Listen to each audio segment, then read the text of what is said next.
As you know, people living in rural areas face different health challenges from those who live in towns and cities. Getting access to healthcare can be more difficult, of course, in a remote area, where it can be a long way to the nearest doctor. Conditions are often very difficult, especially in the winter. You might not be able to get to a hospital quickly in an emergency. You might not want to travel long distances to get routine checkups and screenings. Rural areas often have fewer doctors and dentists compared to urban areas. Certain specialists might not be available at all within a certain distance. It's inconvenient, it's a drain on people's time, it's also expensive for patients and healthcare providers alike. And most GP practices in rural areas have to cover dramatically larger areas than their urban counterparts. While it's impossible to reduce the distances, developments in technology can help, and we might hear more about that later. These are issues we've known about for many years, but we now also have to consider the implications of an aging population, in rural areas in particular, and the increasing specialization of healthcare. And these trends place more pressure on rural health services. It's important to recognize the healthcare demands of rural populations, therefore, do have some unique aspects, and that urban models of care are not necessarily always appropriate. And I believe people living in rural communities are just as entitled as those living in urban areas to a full range of care, delivered to a high standard, and those services must be accessible, regardless of whether you live in Swaledale or the centre of Northallerton. I believe that very, very strongly. I've often spoken about this in Parliament. And under many governments, I've called on health officials at a local and national level to recognise the unique difficulties of living in rural areas when planning healthcare services. They haven't always done so. I gave a long speech in the House of Commons 10 years ago, in 2004, when the out-of-hours services were changed, about what it really meant if in the night in Hawes your nearest doctor was in Catterick Garrison, and how people would feel if they were told in London that in time and distance their nearest doctor in the night was in Luton.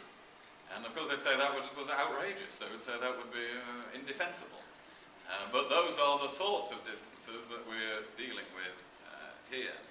And so this meeting gives us an opportunity to inform government thinking about these issues. I will take all the views expressed tonight to the Health Secretary, my colleague, Jeremy Hunt. And so in addition to having the CCG and NHS England here, I will make sure that what is discussed tonight goes to the very top of government and can be thought about at the top of the Department of Health.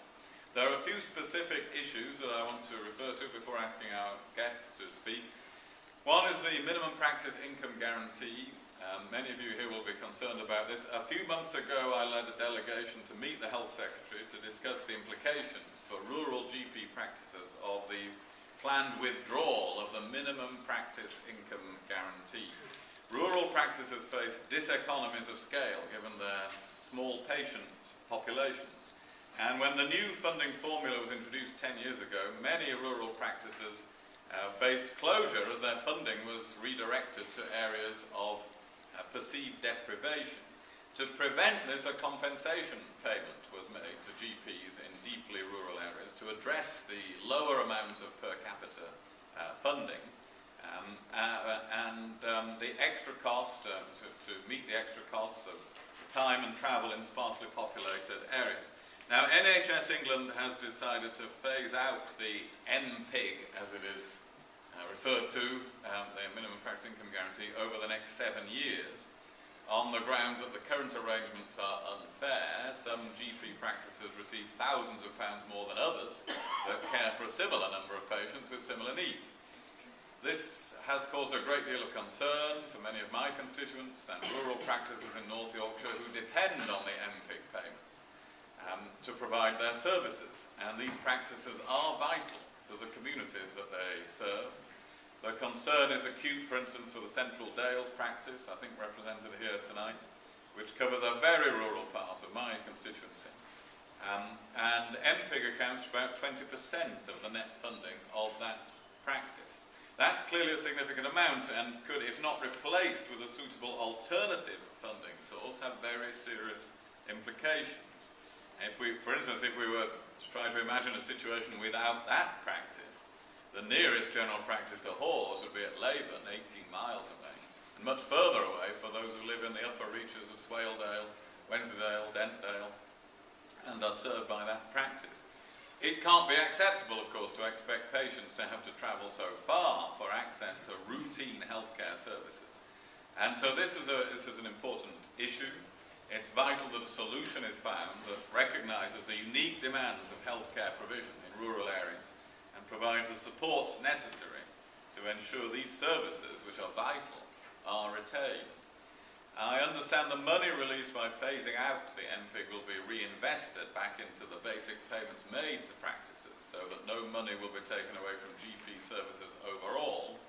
However, we'll still be left with what NHS England has identified as nearly 100 outlier practices nationally, which lose the largest amounts per patient.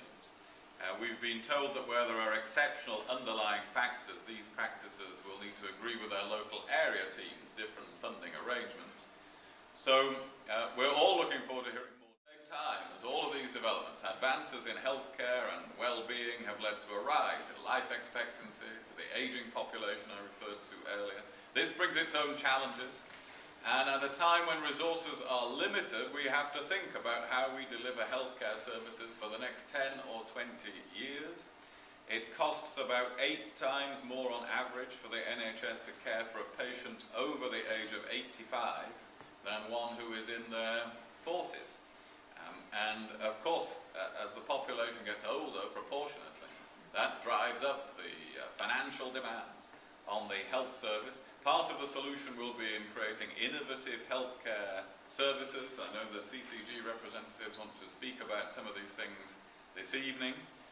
But it's important that the debate about the future revisions of funding, of the funding formula, include discussing the complexity of care in rural areas and the impact of the ageing population on rural areas. And I've been making that point to ministers in the government as well.